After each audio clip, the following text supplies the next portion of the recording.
이 음식이 어디서 왔는가? 내 덕행은 온전한가? 식사 후 속이 더부룩하신가요? 소화제를 달고 사시나요? 절에 오시는 한보살님 말씀입니다. 스님, 20년간 밥만 먹으면 체했어요. 그런데 바루공양을 배우고 나서 석 달 만에 소화제를 끊었습니다. 지금은 무엇을 먹어도 편합니다. 소화불량으로 고통받는 분들, 오늘 해결책을 찾으실 겁니다. 안녕하십니까? 여러불자 여러분, 해광 인사드립니다. 지난 시간에는 불면증을 해결하는 수면, 명상을 알아보았습니다. 오늘은 많은 어르신들이 겪고 계시는 소화불량에 대해 이야기하려 합니다. 우리나라 65세 이상 어르신 10명 중 7명이 소화불량을 겪으십니다. 밥만 먹으면 속이 더부룩하고 트림이 나오고 명치가 답답합니다. 소화제를 달고 사시는 분들이 많습니다. 하지만 약에만 의지할 필요는 없습니다. 오늘 제가 알려드릴 바루공양법으로 자연스럽게 소화력을 회복하실 수 있습니다. 먼저 한보살님 이야기를 들려드리겠습니다. 절에서 6년째 신행 생활을 하고 계신 분입니다. 처음 절에 오셨을 때가 62세셨습니다. 그때부터 소화불량이 심하셨다고 합니다. 조금만 먹어도 체하셨습니다. 가스가 차서 배가 불러 있었습니다. 트림이 끊이지 않았습니다. 병원에서는 기능성 소화불량이라고 했습니다. 위내시경을 해도 특별한 이상이 없었습니다. 그냥 소화가 안 되는 겁니다. 소화제를 처방받았습니다. 매 식사 후에 먹었습니다. 20년간 그렇게 사셨습니다. 어느 날 절에서 바루공양 체험 프로그램이 열렸습니다. 호기심에 참여하셨습니다. 스님께서 바루공양의 정신과 방법을 알려주셨습니다. 천천히 먹는 법, 감사하며 먹는 법, 적게 먹는 법. 처음에는 낯설었습니다. 평소 식사 습관과 너무 달랐습니다. 하지만 신기한 일이 일어났습니다. 그날 점심을 바루공양으로 하고 나니 속이 편했습니다. 체하지 않았습니다. 우연일까 싶었습니다. 집에서도 똑같이 해보셨습니다. 천천히 먹고 적게 먹고 감사하며 먹었습니다. 며칠이 지나자 확실히 달라졌습니다. 한 달이 지났습니다. 소화제 먹는 횟수가 줄었습니다. 석 달째 소화제를 완전히 끊으셨습니다. 6개월이 지난 지금 무엇을 먹어도 소화가 잘 됩니다. 스님, 20년 만에 처음으로 밥 먹는 게 즐겁습니다. 그렇게 말씀하시며 눈물을 보이셨습니다. 왜 노인은 소화가 안 될까요?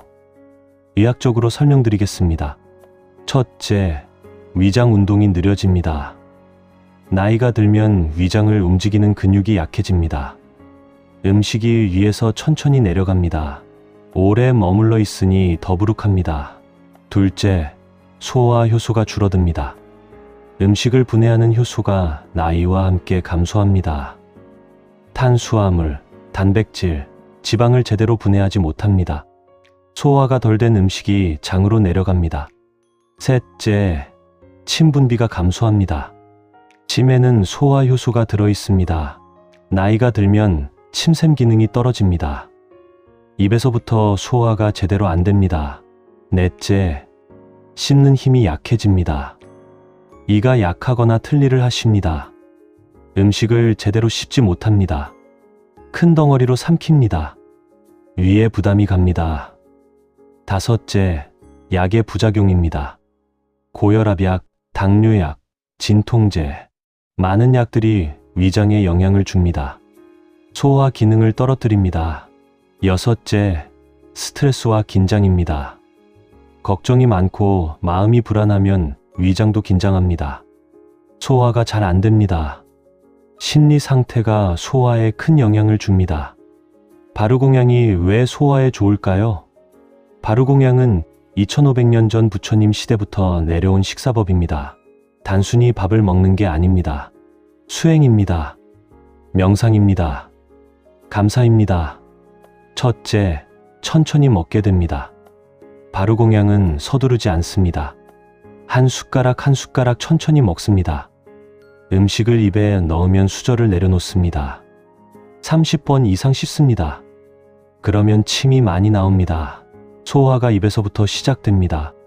둘째, 적게 먹게 됩니다. 바루공양에서는 자기가 먹을 만큼만 받습니다. 욕심내지 않습니다. 배가 80% 찰 때 그칩니다. 과식하지 않으니 위장이 편합니다. 셋째, 마음을 다스립니다.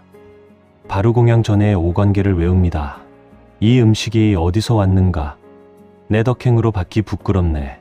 마음의 온갖 욕심을 없애고 이 몸을 지탱하는 약으로 알아. 도업을 이루고자 이 공양을 받습니다. 감사한 마음으로 먹으니 소화가 잘 됩니다.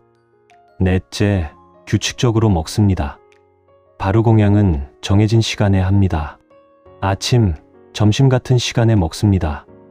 규칙적인 식사가 위장 리듬을 만듭니다. 소화력이 좋아집니다. 다섯째, 조용히 먹습니다. 바루공양 중에는 말을 하지 않습니다. 오직 먹는 것에 집중합니다. TV도 보지 않습니다. 핸드폰도 보지 않습니다. 먹는 데만 집중하니 소화가 잘 됩니다. 이제 가정에서 할 수 있는 바루공양 원칙을 알려드리겠습니다. 절에서처럼 엄격하게 할 필요는 없습니다. 핵심 원칙만 지키시면 됩니다.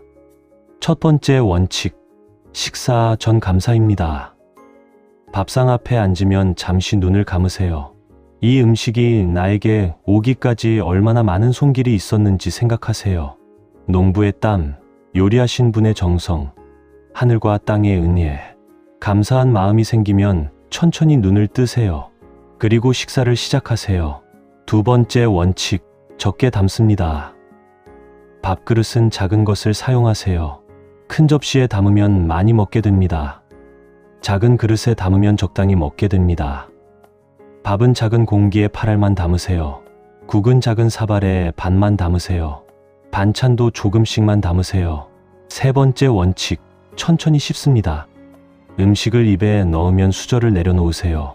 그리고 천천히 씹으세요. 30번 이상 씹으세요. 씹다 보면 음식의 참맛이 느껴집니다. 침이 많이 나옵니다. 소화가 잘 됩니다. 네 번째 원칙, 조용히 먹습니다. 식사 중에는 TV를 끄세요. 핸드폰을 멀리 두세요. 대화도 최소한으로 하세요. 오직 먹는 것에만 집중하세요. 음식의 맛, 향, 질감을 느끼세요. 다섯 번째 원칙, 배가 8알 차면 그칩니다. 배가 완전히 부를 때까지 먹지 마세요. 조금 허전한 듯할 때 수저를 놓으세요. 20분 후면 포만감이 옵니다. 과식하지 않으면 소화가 편합니다. 여섯 번째 원칙, 남기지 않습니다. 자기가 담은 음식은 다 먹습니다. 한 톨도 남기지 않습니다. 그래서 처음부터 적게 담는 겁니다. 음식을 아끼는 마음이 복을 부릅니다. 다른 보살님 이야기도 들려드리겠습니다. 절에서 3년째 봉사하고 계신 분입니다. 이분도 소화불량이 심하셨습니다. 특히 저녁 식사 후가 문제였습니다. 밤새 속이 더부룩해서 잠을 못 주무셨습니다. 바루공양 원칙을 배우신 후 실천하기 시작하셨습니다. 저녁은 특히 적게 드셨습니다. 밥을 반 공기만 드셨습니다. 국과 반찬도 조금만 드셨습니다.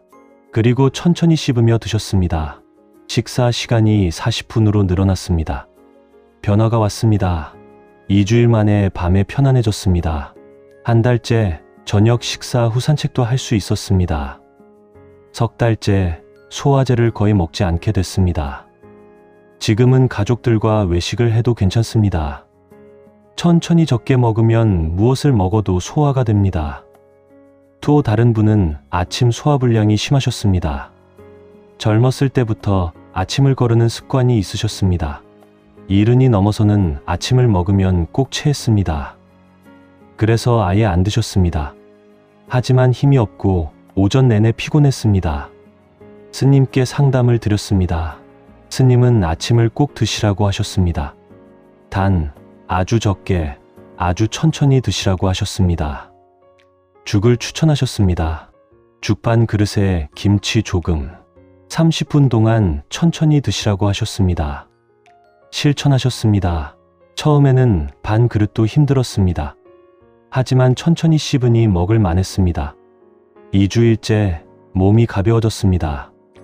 한 달째 죽 한 그릇을 드실 수 있었습니다. 지금은 아침이 가장 편한 식사입니다. 소화에 좋은 생활 습관도 알려드리겠습니다. 첫째, 식사 시간을 지키세요.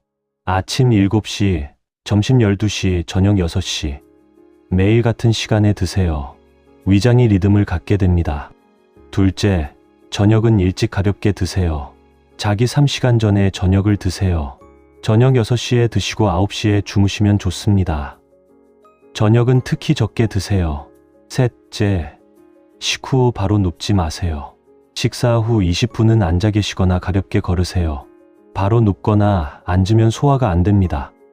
넷째, 물을 적당히 마시세요. 식사 중에 물을 많이 마시면 소화액이 희석됩니다. 식사 30분 전과 1시간 후에 물을 마시세요. 식사 중에는 조금만 마시세요. 다섯째, 따뜻하게 드세요. 찬 음식은 위장을 자극합니다. 시원이나 따뜻한 음식을 드세요. 아이스크림이나 냉면은 피하세요. 여섯째, 부드러운 음식을 선택하세요. 질긴 고기나 딱딱한 음식은 피하세요. 죽, 찜, 국, 나물 같은 부드러운 음식이 좋습니다. 일곱째, 기름진 음식을 줄이세요. 튀김, 볶음은 소화하기 어렵습니다. 찜이나 조림으로 요리하세요. 담백하게 드세요. 여덟째, 자극적인 음식을 피하세요. 맵고 짜고 신 음식은 위를 자극합니다. 순하게 간을 하세요. 김치도 너무 맵지 않게 드세요. 소화에 좋은 음식도 알려드리겠습니다. 첫째, 죽입니다. 흰죽, 호박죽, 잣죽, 달죽. 죽은 이미 부드럽게 조리돼 있어 소화하기 쉽습니다. 아침이나 저녁에 죽을 드시면 좋습니다. 둘째, 무입니다. 무에는 소화 효소가 풍부합니다. 생무를 갈아 즙을 마시거나 무나물을 해 드세요. 무김치도 좋습니다. 셋째, 양배추입니다. 양배추는 위 점막을 보호합니다. 쪄서 드시거나 살짝 데쳐서 드세요. 양배추즙도 좋습니다. 넷째, 생강입니다. 생강은 위액 분비를 돕습니다. 생강차를 마시거나 요리할 때 조금 넣으세요. 소화가 잘 됩니다. 다섯째, 매실입니다. 매실은 소화를 돕고 식중독을 예방합니다. 매실청을 물에 타서 마시세요. 식후에 마시면 좋습니다. 여섯째, 마입니다. 마는 소화 효소가 풍부합니다. 갈아서 주스로 마시거나 쪄서 드세요. 위장을 튼튼하게 합니다. 일곱째, 바나나입니다. 바나나는 부드럽고 소화가 잘 됩니다. 간식으로 드시면 좋습니다. 너무 딱딱하지 않은 것으로 드세요. 여덟째, 두부입니다. 두부는 부드럽고 단백질이 풍부합니다. 소화하기 쉽습니다. 두부찌개나 두부조림을 해 드세요. 피해야 할 음식도 있습니다. 첫째, 기름진 음식입니다. 삼겹살, 튀김, 도넛 같은 음식은 소화가 어렵습니다. 가능한 피하세요. 둘째, 찬 음식입니다. 냉면, 아이스크림, 찬 음료는 위를 자극합니다. 실온이나 따뜻한 것을 드세요. 셋째, 맵고 자극적인 음식입니다. 고춧가루를 많이 넣은 음식, 마늘이 많이 들어간 음식은 위에 부담을 줍니다. 넷째, 딱딱한 음식입니다. 질긴 고기, 오징어, 문어는 씹기도 어렵고 소화도 안 됩니다. 다섯째, 탄산음료입니다. 콜라, 사이다는 가스를 만듭니다. 배가 더 불러집니다. 여섯째, 커피입니다. 커피는 위산 분비를 늘립니다. 속쓰림을 유발합니다. 하루 한 잔 이하로 드세요. 일곱째, 술입니다. 술은 위 점막을 손상시킵니다. 가능한 마시지 마세요. 특히 빈속에는 절대 안 됩니다. 여덟째, 빵과 과자입니다. 밀가루 음식은 소화가 잘 안 됩니다. 가스를 만듭니다. 쌀밥을 드시는 게 낫습니다. 식사 후 관리도 중요합니다. 첫째, 식후 20분은 앉아 계세요. 천천히 차를 마시거나 가볍게 대화하세요. 바로 눕거나 운동하지 마세요. 둘째, 가볍게 걸으세요. 식후 30분 후에 15분 정도 산책하세요. 소화를 돕습니다. 너무 빨리 걷지는 마세요. 셋째, 따뜻한 차를 마시세요. 매실차, 생강차, 보리차가 좋습니다. 소화를 돕고 속을 편안하게 합니다. 넷째, 배를 마사지하세요. 배꼽 주변을 시계 방향으로 천천히 문지르세요. 5분 정도 하면 좋습니다. 다섯째, 편안히 쉬세요. 스트레스를 받지 마세요. 걱정하지 마세요. 편안한 마음이 소화를 돕습니다. 부처님께서 말씀하셨습니다. 음식은 탐하는 것이 아니라 약으로 여겨야 한다. 몸을 지탱하기 위해 먹는 것이지 맛을 즐기기 위해 먹는 것이 아니다. 이 말씀을 기억하세요. 음식을 약처럼 생각하고 감사하며 드세요. 저도 젊었을 때 소화불량이 있었습니다. 빨리 먹고 많이 먹었습니다. 속이 항상 더부룩했습니다. 스승 스님께서 바루공양을 가르쳐 주셨습니다. 천천히 먹고 적게 먹으라고 하셨습니다. 실천했더니 좋아졌습니다. 지금은 무엇을 먹어도 편합니다. 여러분도 할 수 있습니다. 우리 나이에 소화가 중요합니다. 잘 먹어야 건강합니다. 건강해야 절에도 가고 손주도 보고 여행도 갑니다. 소화불량을 포기하지 마세요. 오늘 영상이 도움이 되셨다면 구독 버튼 꼭 눌러주세요. 알림도 설정해 주시면 감사하겠습니다. 좋아요도 부탁드립니다. 댓글로 소화 고민도 나눠주세요. 어떤 음식이 힘드신가요? 어떤 방법을 써보셨나요? 여러분의 경험이 다른 법우님들께 도움이 됩니다. 다음 시간에는 기억력 좋아지는 연불수행법을 알려드리겠습니다. 깜빡깜빡 하시는 분, 이름이 기억 안 나시는 분, 꼭 보세요. 치매 예방에도 도움이 됩니다. 기대해 주세요. 오늘 이 법문의 공덕이 모든 중생에게 두루 미치기를 발언합니다. 모든 어르신들이 소화 잘 되시고 맛있게 드시고 건강하게 사시고 행복하게 웃으시기를 기원합니다. 밥상 앞에서 늘 감사하시고 가족과 즐겁게 식사하시기를 기원합니다. 나무아미타불 관세음보살 감사합니다.